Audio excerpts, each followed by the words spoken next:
شروع اللہ کا نام لے کر جو بڑا مہربان نہایت رحم والا ہے۔ جو چیز آسمانوں میں ہے اور جو چیز زمین میں ہے سب اللہ کی تسبیح کرتی ہے۔ جو بادشاہ حقیقی ہے، پاک ہے، زبردست ہے، حکمت والا ہے۔ وہی تو ہے جس نے ان پڑھوں میں انہی میں سے ایک پیغمبر بھیجے جو ان کے سامنے اس کی آیتیں پڑھتے اور ان کو پاک کرتے اور انہیں کتاب و حکمت کی تعلیم دیتے ہیں۔ اور اس سے پہلے تو یہ لوگ کھلی گمراہی میں تھے، اور ان میں سے اور لوگوں کی طرف بھی ان کو بھیجا ہے جو ابھی ان مسلمانوں سے نہیں ملے، اور وہ غالب ہے، حکمت والا ہے۔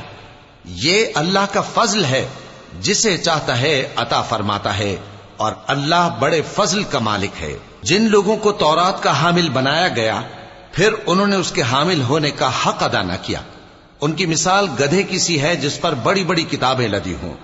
جو لوگ اللہ کی آیتوں کی تکذیب کرتے ہیں ان کی مثال بری ہے، اور اللہ ظالم لوگوں کو ہدایت نہیں دیتا۔ کہہ دو کہ اے یہود، اگر تم کو یہ دعویٰ ہو کہ تم ہی اللہ کے دوست ہو اور دوسرے لوگ نہیں، تو اگر تم سچے ہو تو ذرا موت کی آرزو تو کرو۔ اور یہ لوگ ان اعمال کے سبب جو یہ کر چکے ہیں ہرگز اس کی آرزو نہیں کریں گے، اور اللہ ظالموں سے خوب واقف ہے۔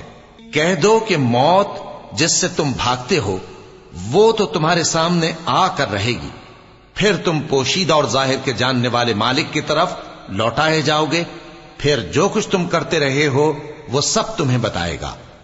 مومنو، جب جمعے کے دن نماز کے لیے اذان دی جائے تو اللہ کے ذکر کی طرف لپکو اور خرید و فروخت ترک کر دو، اگر سمجھو تو یہ تمہارے حق میں بہتر ہے۔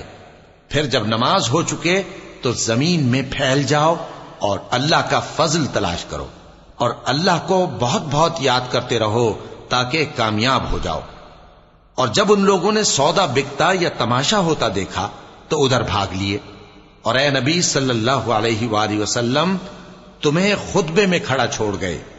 کہہ دو کہ جو چیز اللہ کے ہاں ہے وہ تماشے اور سودے سے کہیں بہتر ہے، اور اللہ سب سے بہتر رزق دینے والا ہے۔